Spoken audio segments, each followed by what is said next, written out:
dann ist das ebenfalls keine Einladung, nach Deutschland zu kommen, weil sich die talentierten Menschen sagen, in Deutschland zahlst du hohe Steuern und Abgaben, bekommst eine schlechte Infrastruktur und dann bist du noch nicht mal willkommen. Und es gibt eine Partei, die erfolgreich ist und die die innere Liberalität des Landes in Frage stellt. Aber wir sind doch nicht für die Infrastruktur verantwortlich. Da sind Sie verantwortlich, Herr Lindner.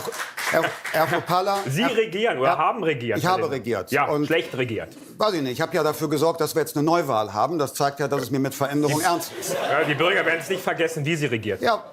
Dass die Studierenden mit Migrationshintergrund gesagt haben, ich ziehe doch nicht hier aufs Land, wo die ganzen AfDler mir gleich auf die Fresse hauen. Ich muss dann eine Familie großziehen, Wahnsinn. ich muss Kinder großziehen. Ich traue mich das nicht. So, das ist die Abschreckung, die wir haben. Aber das ist nicht nur ein AfD-Problem.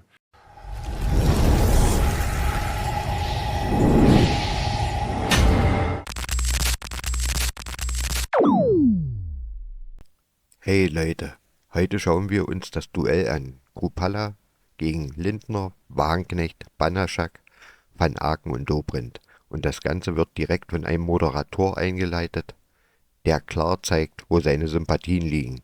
Aber was wirklich spannend wird, ist, wie man Kruppalla von Anfang an behandelt. Die Linken und die Grünen, die drehen die Märchenwelt auf, erzählen Lügen und versuchen sich um jede harte Frage zu drücken. Ihr wollt wissen, wie sich das alles entwickelt und warum sie Kruppalla im Visier haben? Schaut rein und lasst euch das nicht entgehen. Vergesst nicht, zu liken, zu abonnieren und vor allem zu kommentieren. Was haltet ihr von diesem Aufeinandertreffen? Auf geht's! Für die beiden letzten Wochen des Wahlkampfs vorgenommen, damit die Migrationsdebatte wieder sachlicher wird? Mit konkreten Vorschlägen dafür zu sorgen, dass wir die Weltoffenheit, Vielfalt und Toleranz unseres Landes verteidigen können, indem wir Sicherheit und Kontrolle gewährleisten. Gleich weiter zu Sarah Wagenknecht. Wie ist es bei Ihnen? Wir sollten nicht der AfD überlassen, über die Probleme zu sprechen, die eine zu hohe Migration mit sich bringt. Und wir sollten auch über die Ursachen dafür sprechen, darüber reden, warum so viele Menschen ihre Heimat verlassen und was das mit den Kriegen dieser Welt zu tun hat. Sowohl mit dem Ukraine-Krieg, den man hätte längst beenden müssen, als auch mit den Kriegen der Amerikaner, vor allem im Nahen Osten. Herr Van Aken von den Linken? Ja, ich finde, die ganze Migrationsdebatte ist eine Ablenkungsdebatte, eine Ablenkung davon, dass dieses Land kaputt gespart worden ist. Deswegen werden wir in den nächsten 2 Wochen über die sozialen Fragen reden, über Mietendeckel und andere Fragen, die die Menschen wirklich bewegen. Felix Banaszak von den Grünen. Was haben Sie sich in den letzten beiden Wochen des Wahlkampfs vorgenommen, um die Migrationsdebatte wieder zu versachlichen? Ich habe mir vorgenommen, das zu tun, was wir schon bisher getan haben, nämlich zu differenzieren zwischen den vielen, die in diesem Land sind, um ihr Glück zu suchen, und den wenigen, die hier sind, das Glück anderer zu zerstören. Und wenn uns diese Differenzierung nicht mehr gelingt und wenn wir nicht mehr unterscheiden zwischen den einen und den anderen und ein vergiftetes Klima schaffen, dann haben wir als Land insgesamt verloren. Herr Kruppalla von der AfD, was tragen Sie zur Versachlichung bei? Ja, insgesamt muss man ja sich die Frage stellen, wer zur Vergiftung beigetragen hat. Und das sind die Straftäter, die in dieses Land gelassen wurden, weil die Migrationspolitik der letzten 10 Jahre einfach in diesem Land falsch läuft. Das erwarten natürlich die Bürger, dass es hier endlich Lösungen gibt, dass hier auch diejenigen, die abgeschoben gehören, abgeschoben werden. Und dazu wird es nur mit der AfD federführend in diesem Land gehen.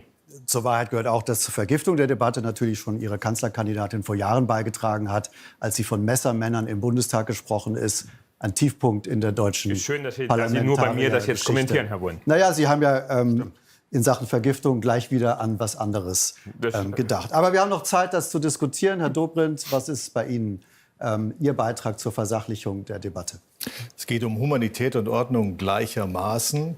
Beides muss gewährleistet sein. Die Ordnung ist zurzeit nicht gewährleistet. Und deswegen müssen wir darüber reden, wie wir wieder Ordnung schaffen. Und es geht damit, dass wir Vorschläge haben, wie man die illegale Migration deutlich reduzieren kann. Und das wird auch in den nächsten Wochen Thema sein. Fangen wir mal mit Ihnen an, Herr Van Aken. Ihre Partei ist eigentlich die einzige Partei hier in der Runde, die Migration nicht wirklich begrenzen will. Sie haben in einem Interview vor kurzem gesagt, Zitat, 1 Million Geflüchtete pro Jahr sei eine völlig überschaubare Zahl. Glauben Sie nicht, dass die Kommunen in Deutschland und damit auch diese Gesellschaft damit komplett überfordert wäre? Ich glaube, es gibt viele Kommunen, die sind damit überlastet. Aber das liegt natürlich auch daran, dass die Kommunen hier in Deutschland, wir haben ja selbst viele linke Bürgermeister und Bürgermeisterinnen, die uns das immer wieder schildern, die sind kaputt gespart worden. Also ganz viele Aufgaben wurden vom Bund, von den Ländern auf die Kommunen übertragen, ohne dass das Geld dafür geflossen ist. Und deswegen ist es ja völlig egal, ob Sie jetzt einen deutschen Pass beantragen oder ob Sie eine Baugenehmigung beantragen oder ob Sie eine Frühverrentung beantragen. Die Kommunen brauchen manchmal Jahre, um das überhaupt durchzuführen, weil ihnen die Ressourcen fehlen. Und deswegen sage ich, wenn es eine Überforderung gibt, lässt sich das mit Geld lösen. Mit Geld lösen, sagen Sie, Herr Kruppalla, Sie haben wahrscheinlich bei dem Thema eine komplett andere Meinung und haben ja den Begriff der Remigration, der nicht nur, aber auch ein rechtsextremistischer Kampfbegriff ist, direkt ins Wahlprogramm geschrieben. Genau, und damit haben wir eigentlich erklärt, mit Remigration, der nicht rechtsextrem ist, wie Sie das jetzt gerade wieder insinuieren, sondern wir haben ganz klar erklärt, was wir darunter verstehen. Das heißt, diejenigen, die hier nicht bleibeberechtigt sind, die vor allen Dingen kriminell sind, dass diese sofort abgeschoben gehören. Die 226.000, von denen Sie auch in Ihrem Einspieler gesprochen haben, müssen das Land sofort verlassen. Das belastet im Übrigen die Kommunen finanziell vor allem. Viele Haushalte auf kommunaler Ebene, auf Kreisebene sind komplett überlastet. Und die Akzeptanz auch in der Bevölkerung, die schwindet von Tag zu Tag. Noch dazu mit dem Anstieg der Kriminalität, wie wir sie jeden Tag sehen, wie wir sie mit den schlimmen Messerangriffen und auch mit den Attentaten die letzten Wochen und Monate erlebt haben. Ich denke, das Maß ist voll. Herr Lindner, Sie haben letzte Woche einmal mit der AfD zusammen gestimmt im Bundestag. Jetzt versucht die FDP gerade zu vermitteln beim Thema Migration zwischen Union, SPD und Grüne. Wie reagieren Sie jetzt erstmal auf Herrn Kruppalla? Wir haben einem Antrag der CDU-CSU-Bundestagsfraktion zugestimmt, aber wir haben nicht zusammengewirkt und kooperiert mit der AfD, denn ich teile die Haltung der AfD genauso wenig wie die der Linken und Teilen der Grünen. Wir brauchen eine Einwanderungspolitik, die klar macht, dass unser Land natürlich profitiert von qualifizierter Einwanderung. Auf der anderen Seite ist die Kontrolle des Zugangs die Voraussetzung für jedes System sozialer Sicherheit und für jede öffentliche Ordnung. Und deshalb müssen wir eine Politik formulieren, die im Interesse unseres Landes qualifizierte Einwanderung erleichtert, die auch die Vielfalt und Liberalität unseres Landes erhält, damit die Menschen, die zu uns kommen, sich hier auch etwas aufbauen können und sich hier wohl und sicher fühlen. Aber wir haben viel zu lange hingenommen, dass es eben einen Kontrollverlust gegeben hat. Kurz gesagt, wir müssen es denen leichter machen zu kommen, die wir dringend in unserem Arbeitsmarkt brauchen. Aber wir haben es viel zu lange denen leicht gemacht, die irregulär in unseren Sozialstaat eingewandert sind und die hier kein dauerhaftes Bleiberecht haben. Und dafür brauchen wir jetzt neue, auch gesetzliche Maßnahmen. Ich bedauere sehr, dass ein Schulterschluss der demokratischen Fraktionen insbesondere an Bündnis 90 Die Grünen scheitert. Die Grünen wollen ja beispielsweise den Familiennachzug noch ausweiten, wo er eigentlich in diesen Tagen, so wie zur Zeit der damaligen Großen Koalition, ausgesetzt werden muss, bis wir wieder die Kontrolle zurückgewonnen haben. Sie haben Herrn Banatschak angesehen von den Grünen. Herr Banatschak, Sie stehen ja so ein bisschen in der Zwickmühle bei dem Thema. Denn eine tolerante Flüchtlingspolitik gehört ja eigentlich zur DNA der Grünen. Da gab es Konflikte in der Ampelkoalition. Darauf haben Sie Lindner gerade angesprochen. Und jetzt gab es Anfang der Woche ein 10-Punkte-Papier Ihres Kanzlerkandidaten Robert Habeck. Eine Sicherheitsoffensive, so wie es heißt. Und darin irreguläre Migration weiter reduzieren und begrenzen, nicht deutsche Schwerkriminelle konsequenter abschieben. Ist das jetzt ein Habeck-Papier oder ist das ein Papier, das alle Grünen unterstützen, also ein Parteipapier? Die Grüne Jugend hat schon mal gesagt, nicht mit uns. Es ist ja offensichtlich erstmal ein Ausweis dafür, dass wir um die Differenzierung bemüht sind, die auch in dieser Debatte ansonsten kaum da ist. Und wenn man auf der einen Seite sieht, dass es in diesem Land eine Debatte gibt, dass Menschen insbesondere nach schrecklichen Attentaten, wie jetzt zuletzt in Aschaffenburg, Fragen stellen, dann finde ich, darf man das nicht ignorieren und muss wahrnehmen, dass es auch zum Beispiel die Befürchtung gibt, dass die Kommunen eben dauerhaft überfordert sind, weil sie eben nicht mal eben entlastet werden können. Und gleichzeitig ist vielleicht genau diese Position beides zu sehen, nämlich auch die Ängste derer, die hier in erster, zweiter oder dritter Generation mit sogenannter Migrationsgeschichte hier leben und sich fragen, ist das eigentlich noch mein Land? Wenn hier die ganze Zeit nur über mich und meine Familie gesprochen wird, als wären wir ein Problem, dann macht mir das auch Sorgen und dann nehme ich das genauso ernst. Und meine Sorge ist, dass es uns nicht gelingt, in der aktuellen Debatte beides zu sehen. Wenn man sich entscheidet, entweder nur das eine oder nur das andere thematisieren zu wollen, dann wird man einfach sehr vielen Menschen hier nicht gerecht. Und ich wünsche mir, dass es uns gelingt, diese Debatte raus aus der Polarisierung, aus der Zuspitzung wieder so ein bisschen runterzukochen. Denn es ist möglich. Es ist möglich, Menschen aufzunehmen, und zwar auch Menschen, die nicht nur hier hinkommen, weil sie hochqualifiziert sind und schon immer nach Deutschland wollten, um hier zu arbeiten, sondern auch Menschen, die auf der Suche nach Schutz sind, weil sie vor Bomben, vor Hunger, vor Bedrohung fliehen, und gleichzeitig mit denen, die hier nicht vernünftig sich eingebracht haben, mit denen die schwere Straftaten begehen, auch entsprechend konsequent umzugehen. Warum soll das nicht möglich sein? Warum soll diese Differenzierung nicht mehr möglich sein? Nun hat Herr Lindner gerade gesagt, wenn ich Sie richtig verstanden habe, Herr Lindner, er sucht einen Kompromiss in der demokratischen Mitte. Die Grünen sperren sich. Ja, das, was letzte Woche passiert ist, muss man ja etwas anders erklären. Union und FDP haben SPD und Grünen gesagt, entweder ihr stimmt dem so zu oder wir machen es mit der AfD. Und auf so eine Verhandlungssituation können Demokraten sich nicht einlassen. Sie wissen, dass das so ist. Und schauen wir nach vorne. Es gibt doch noch eine Sitzungswoche vor der Bundestagswahl. Was ist damit? Wir haben in der letzten Woche SPD und Grüne ja eigene Punkte eingebracht, beispielsweise die nationale Umsetzung des gemeinsamen europäischen Asylsystems, also der Reform, die über lange Zeit nicht vorangebracht werden konnte und die ja unter einer Regierung mit Annalena Baerbock als Außenministerin zu einem Erfolg gekommen ist, die nämlich das Gegenteil von dem ist, was die Union letzte Woche eingebracht hat.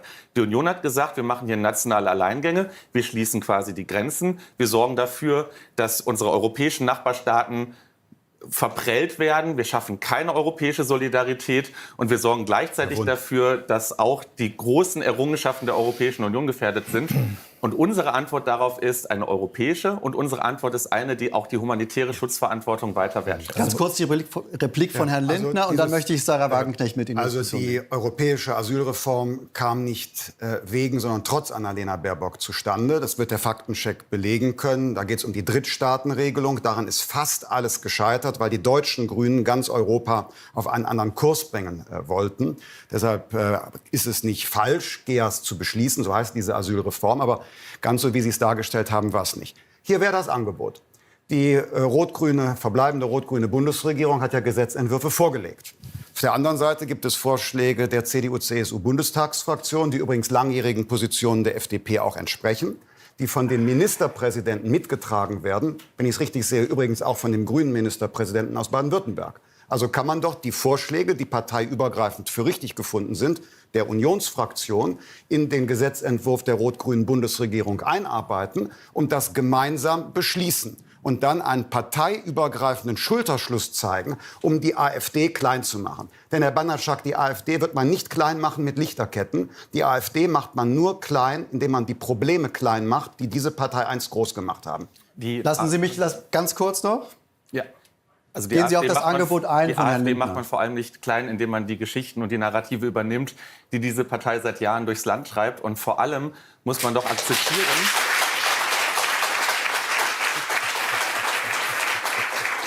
Sie können von diesen Vorschlägen überzeugt sein. Ja. Sie können von den Vorschlägen, ich glaube, das sind mündige Menschen, die selbst ihre Meinung bilden können. Grüne Jugend gesagt. Berliner Jugend. Sie mögen diese Vorschläge gut finden. Sie mögen es für eine passende Antwort auf die schreckliche Tat in Aschaffenburg halten, den Familieneinzug einzuschränken, als wenn irgendeine Straftat dadurch beseitigt werden oder verhindert werden könnte. Das hat nichts mit Aschaffenburg zu tun. Es hat was mit Ordnung zu tun. Und sagen Sie doch einmal, warum Vielleicht sagt die AfD es jetzt, Herr Kruppalla. Wie wollen Sie die betreffenden Heimatländer denn überzeugen, ihre Staatsbürger zurückzunehmen?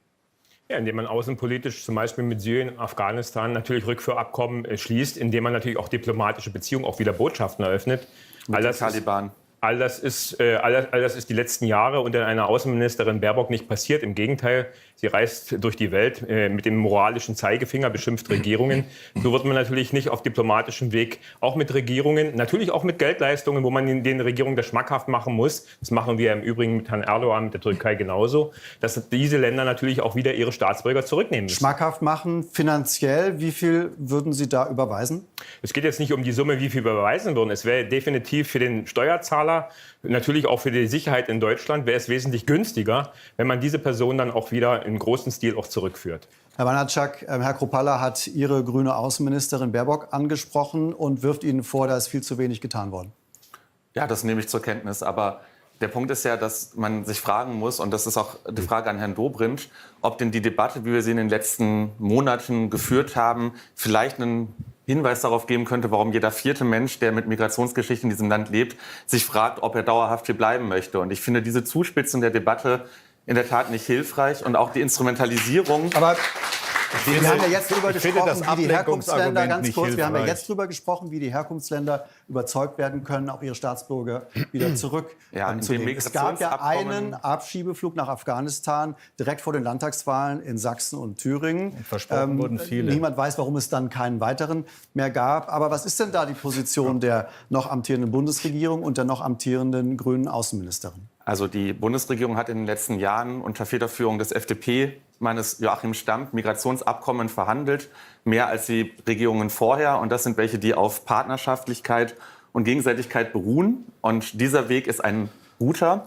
Die Idee, dass man jetzt mit den Taliban oder anderen islamistischen Regimen verhandelt, die man ansonsten ja, nehme ich an, eigentlich nicht besonders gut findet, die wundert mich schon. Und das ist einfach die Situation, die wir mit Afghanistan Aber es haben. gab ja einen, Und erklären Sie ganz kurz, auch für unser Publikum zu Hause. Es gab einen Abschiebeflug nach Afghanistan. Warum Über gab es keine Katar? weiteren? Weil die Lage insgesamt sehr schwierig ist, weil man Menschen nicht einfach mal in ein Land wie Afghanistan abschieben kann, auch aus guten Gründen.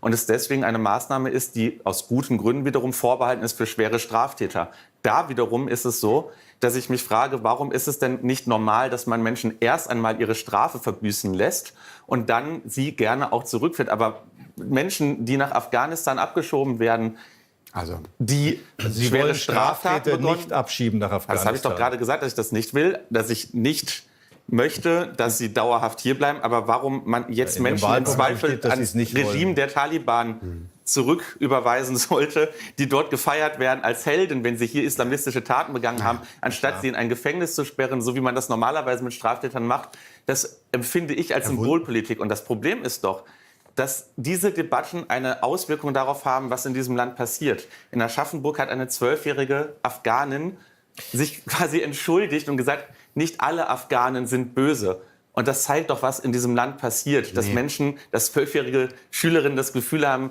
das erklären zu müssen, als wäre das nicht eine Selbstverständlichkeit. Und deswegen wünsche ich mir die Differenzierung, die dieser Debatte zunehmend abhanden kommt. Und dafür trägt leider auch die Union eine Verantwortung. Bevor ich Herrn Dobrindt frage, Herr Lindner, Sie schütteln mit dem Kopf. ja, weil, also zunächst mal will ich sagen, wenn Sie immer die Wir alle. Differenzierung fordern, sollten Sie es selber auch machen, weil viele Eingewanderte in der ersten, zweiten und dritten Generation selbst die Missstände beklagen. Sprechen Sie mal mit einem türkischen Dönerbudenbesitzer in Berlin oder einem türkischen Taxifahrer. Das sind diejenigen, die sagen, wir wollen selbst gerne Kontrolle. Und jetzt zu Ihrer Frage Rückführung. Wir leisten, die Bundesrepublik Deutschland, Entwicklungshilfe an Afghanistan in den vergangenen 3 Jahren 1 Milliarde Euro. Herr Kruppalla hat doch völlig recht. Man muss mit den de facto Machthabern dann sprechen. Österreich macht das. Da wird gesprochen, wie technisch, logistisch das funktioniert. Und ich kann nur sagen, wer den deutschen Scheck für die Entwicklungshilfe nimmt, der muss auch Verantwortung für seine eigenen Staatsangehörigen übernehmen, wenn sie ausreisepflichtig sind. Ich frage mich die ganze Zeit, in welchem Land leben Sie hier eigentlich? Hier in Deutschland leben über 21 Millionen Menschen mit einer Migrationsgeschichte. Wenn die hier zugucken, fragen die sich alle, ist das überhaupt noch das Land, wo ich leben kann? Nein, ich habe gute machen Freunde. Sie nicht. Ich habe gute Freunde. Nein, das machen Sie nicht. Ich habe gute Freunde, die haben sich hier für Zukunft aufgebaut, die sind erfolgreiche Herr Van Unternehmer, die Ack, ich kommen habe- zu mir und sagen, geht's mir gar Jan, nicht. Jan, ich habe richtig Angst mittlerweile, weil alle hetzen nur noch gegen jede Art von Migration. Ich bin Das auch macht gemeint überhaupt und nicht. ich Was sehe macht aus. denn das Klima? Sie Das macht hier schaffen niemand. hier ein Klima der Unsicherheit für Das- 21 nein, Millionen Menschen. das macht hier Wir brauchen keiner. Sicherheit für alle. Also ich Also finde, das man muss ja deutlich macht hier sagen, keiner. dass das Klima sich in Deutschland so verändert hat, dass die Stimmung so vergiftet ist. Das hat ja etwas mit diesem Kontrollverlust zu tun. Nee, das das hat hat ja mit euch etwas zu tun. damit zu tun, Nein. dass die Zahlen zu hoch sind, dass die Menschen die Probleme sehen. Und deswegen erlebe ich tatsächlich auch, dass mir viele sagen, die selbst einen Migrationshintergrund haben und die gut integriert sind, die rechtschaffen sind, die in unserem Land Teil unserer Gesellschaft geworden sind, dass sie sagen, wir müssen hier dieses Problem lösen, sonst wird die Stimmung, kippt sie immer mehr und kippt sie in Richtung Ausländerfeindlichkeit. Gerechtigkeit. Und natürlich gibt es Leute, die diese Stimmung schüren und die Rassismus schüren. Das ist etwas, was dann auf diesem Nährboden auch wächst. Aber umso mehr muss man doch das Politikversagen beenden. Und ich finde es wirklich unverantwortlich, das über Jahre so laufen zu lassen, zuzuschauen, wie sich Probleme zuspitzen, zuzuschauen, wie auch Menschen sich unsicher fühlen und damit in Kauf zu nehmen, dass tatsächlich gut integrierte Migranten am Ende unter Druck geraten. Wir inzwischen auch eine Zunahme von fremdenfeindlichen Straftaten haben. Natürlich auch da wachsen die Übergriffe. Das vergiftet doch unser ganzes Land. Also umso mehr muss man doch das Problem lösen und darf nicht einfach weitermachen wie bisher. Lassen Sie uns vielleicht noch einen Moment über Integration sprechen, Herr Kruppalla. Wir haben es eben schon gehört, Sie wollen vor allem Remigration. Wollen Sie denn auch Integration? Natürlich wollen wir auch Integration. Nur wir sehen ja aktuell, dass unter diesen Maßnahmen, wie wir jetzt den Zustrom auch regeln, die Integration ja kaum möglich ist. Wir haben ja kaum Lehrer für die eigene Bevölkerung. Wir haben kaum Erzieher für die eigene Bevölkerung. Und deswegen kann man ja solchen Forderungen auch der Linken ja nur ablehnend gegenüberstehen, die ja hier bis zu 1 Million sogar von Klimaflüchtlingen mittlerweile sprechen. Welche konkreten Maßnahmen für eine bessere Integration schlagen Sie denn hat in Ihrem jemand, der nach Wahlprogramm Deutschland vor? kommt, und das haben alle Länder dieser Erde in ihren Gesetzen auch mit verankert, haben diesejenigen auch eine Bringeschuld. Das heißt, sie haben als erstes selber dafür zu sorgen, dass sie auch die Sprache lernen. Natürlich muss es auch dementsprechend angeboten werden. Und sie sollten so schnell wie möglich auch in den Arbeitsmarkt kommen. Natürlich auch dahingehend, dass sie auch einen Arbeitsplatz vorweisen können. Also die wirklichen Fachkräfte, von denen wir ja seit 10 Jahren hören, dass die kommen, sie kamen ja nicht. Was kam, waren diejenigen, die zu 50% im Bürgergeld sind, hauptsächlich Ausländer und natürlich auch Flüchtlinge, was den deutschen Steuerzahler überlassen. Das Problem bei Ihrem Wahlprogramm ist ja immer so ein bisschen, Sie sagen immer, Sie wollen auch Fachkräfte, Einwanderung. In Ihrem Wahlprogramm steht aber zum Beispiel, bei der Vergabe von Wohnraum sind Einheimische zu bevorzugen. Ist ja nicht gerade eine, ich sag mal, große Willkommenskultur für ausländische Fachkräfte.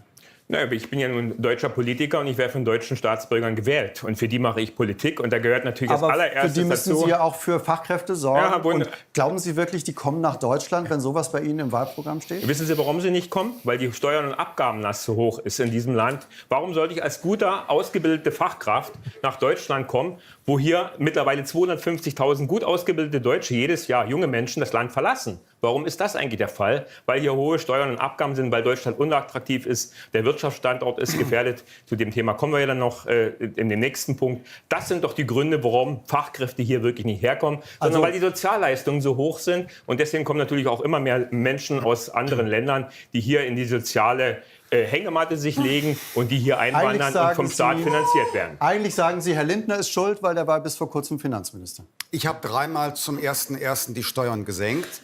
Aber man muss vielleicht das, was Herr Kruppalla typisch AfD-mäßig zugespitzt, provokant sagt, sortieren. Denn es ist ja ein wahrer Kern dran. Deutschland ist nicht attraktiv für die Talente, hier hinzukommen. Das hat was zu tun, natürlich, mit hohen Steuern und Sozialabgaben. Es hat was zu tun mit einer bisweilen vorhandenen Neidkultur. Aber wenn eine Partei wie Ihre, die rechtspopulistische AfD, bei 20% steht, dann ist das ebenfalls keine Einladung, nach Deutschland zu kommen, weil sich die talentierten Menschen sagen, in Deutschland zahlst du hohe Steuern und Abgaben, bekommst eine schlechte Infrastruktur und dann bist du noch nicht mal willkommen. Und es gibt eine Partei, die erfolgreich ist und die die innere Liberalität des Landes in Frage stellt. Aber wir sind doch nicht für die Infrastruktur verantwortlich. Da sind Sie verantwortlich, Herr Lindner. Herr Kruppalla, Sie regieren oder haben regiert. Ich habe regiert. Ja, und schlecht regiert. Weiß ich nicht. Ich habe ja dafür gesorgt, dass wir jetzt eine Neuwahl haben. Das zeigt ja, dass es mir mit Veränderung ernst ist. Ja, die Bürger werden es nicht vergessen, wie Sie regiert. Ja, ich will nur eins sagen. Sie haben recht bei Steuern und Abgaben. Das ist ein Problem. Aber die AfD ist ebenfalls eine Gefahr für unseren Wirtschaftsstandort, weil sie unser Land abschotten wollen, die innere Liberalität in Frage stellen. Und dieses Land braucht Talent, Technologie und Toleranz. Das sind die 3 T, die wir brauchen. Herr van Aken, vielleicht bei Ihnen in Sachen Integration noch mal. Ich habe es eben schon gesagt, Sie stehen für eine tolerante Migrationspolitik. Wir haben eben von dieser Zahl noch mal gehört, 1 Million pro Jahr, sagen Sie, das ist durchführbar. Was fordern Sie denn von den Menschen, die dann nach Deutschland kämen in Sachen Integration? Also erstmal das mit der 1 Million, habe ich gesagt, vor 2 Jahren sind 1 Million Ukrainerinnen gekommen und das Land ist nicht zusammengebrochen. Das muss man erstmal feststellen. Das haben wir geschafft. Das habe ich gesagt und nichts anderes.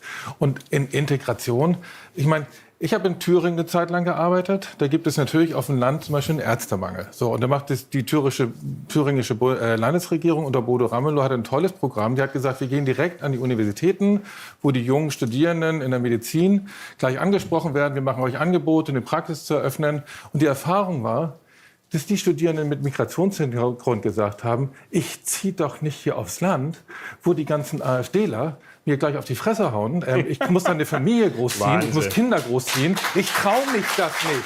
So, das ist die Abschreckung, die wir haben. Aber das ist nicht nur ein AfD-Problem. Wenn ich mal 2 Jahre zurückdenke, da ist dieses Thema nicht so groß gewesen. Und dann fangen alle an, die CDU und die FDP und das BSW.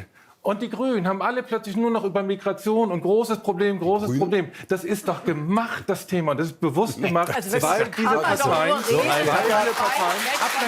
Ich habe ja nach Integration gefragt. Habe ich ja auch Herrn Kropalla gefragt. Da kam nicht so viel, aber So viel zumindest haben Sie gesagt, Sie wollen Realitätsverweigerung ist schon Sprachkurse, selten. die dann auch angeboten werden. Was ist denn konkret bei Er möchte Ihnen? mir bitte mal die Was ist denn AfDler nennen, die konkret denen bei hier auf die Ihnen Fresse in Sachen gehauen haben. Integration? Was sind da Ihre Maßnahmen? Zum Beispiel stellen wir fest, dass die Integrationskurse halbiert wird. Jetzt halten Sie doch mal Ihren rechten Rand. Ich rede gerade. Mann!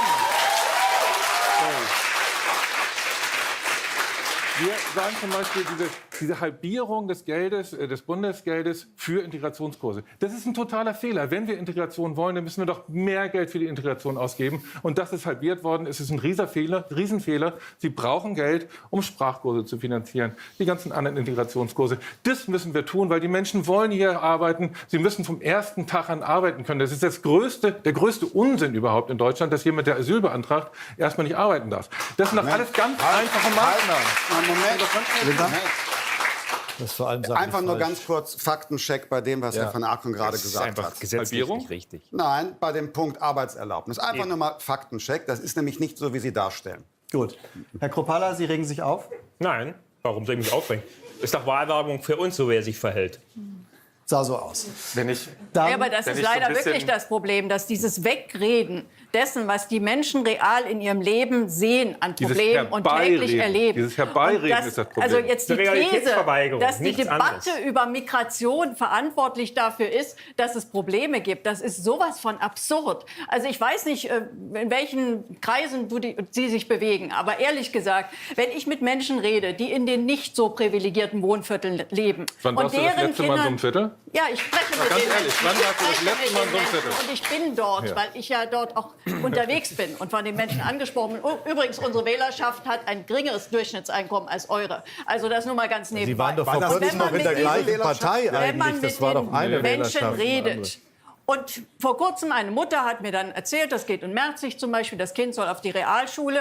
Ja, sind 2 deutsche Kinder, alle anderen haben Migrationshintergrund und die Deutschkenntnisse sind teilweise nicht vorhanden. Natürlich macht sich diese Mutter Sorgen, was ihr Kind in dieser Schule lernt. Das heißt, sie hat mühsam eine andere Schule irgendwo im ländlichen Bereich gefunden, wo die Quote anders ist, damit ihr Kind besser lernt, aber dafür hat es einen viel weiteren Schulweg. Das sind reale Probleme, die Menschen in Deutschland haben. Und natürlich gibt es diese kulturellen Auseinandersetzungen. Und wenn das alles immer weggeredet wird, wenn so getan wird, dass 200.000 pro Jahr kein Problem sind, also es tut mir leid, dann lebt man jenseits der Realität der Menschen. Und als Politiker, klar, kann man jenseits der Realität leben. Ich wohne auf dem Dorf, da gibt's nicht das Problem. Aber da, wo die Ärmeren sind, da, wo auch in vielen Städten Menschen beobachten, jede neue Sozialwohnung bekommt eher eine Zuwandererfamilie. Das ist für die Menschen, die eine Sozialwohnung brauchen, eine richtig harte Situation. Und wir sind uns ja an einem Punkt einig, dass wir mehr Sozialwohnungen in Deutschland brauchen.